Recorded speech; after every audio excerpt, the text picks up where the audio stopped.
부정청탁 금지법 시행 이후 세 번째 맞는 스승의 날이 찾아왔습니다. 하지만 스승의 날을 어떻게 기념해야 하는지 여전히 헷갈리는 점들이 많습니다.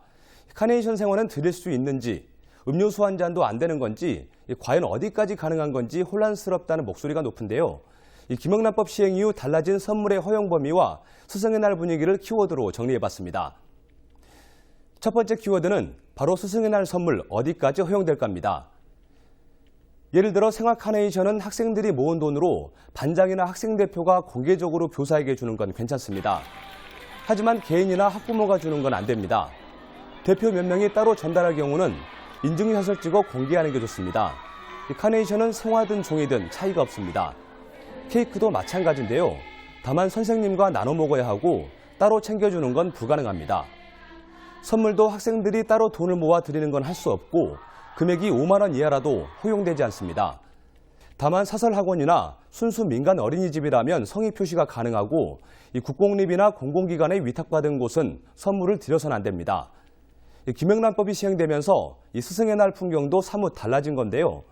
시민들은 김영란법 시행에 대해 어떤 생각을 갖고 있는지 직접 들어봤습니다.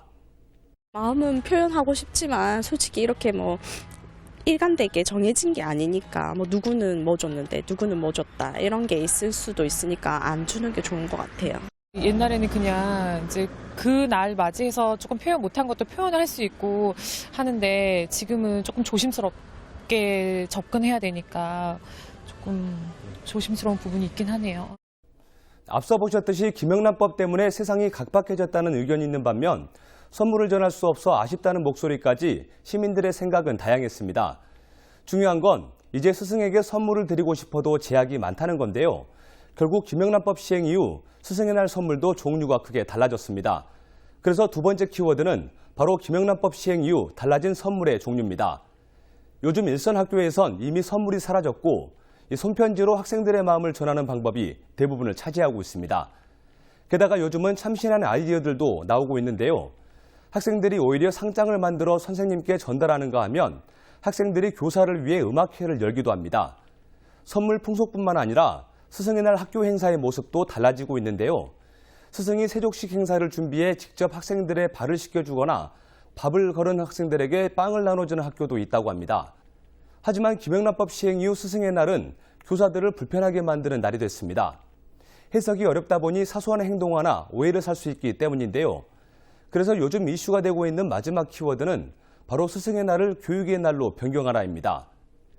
최근 들어 스승의 날이 교사들에게 부담으로 작용하면서 곳곳에서 볼멘 소리가 터져나오고 있습니다.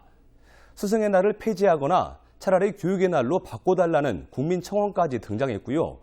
올해는 전국에서 700여 곳에 가까운 초중고등학교가 스스로 휴업을 택하기도 했습니다. 또 일부에선 스승의 날을 법정 기념일에서 제외하고 민간 기념일로 바꿔달라는 요구까지 이어지고 있는데요. 이 교사들의 생각은 어떤지 직접 들어봤습니다.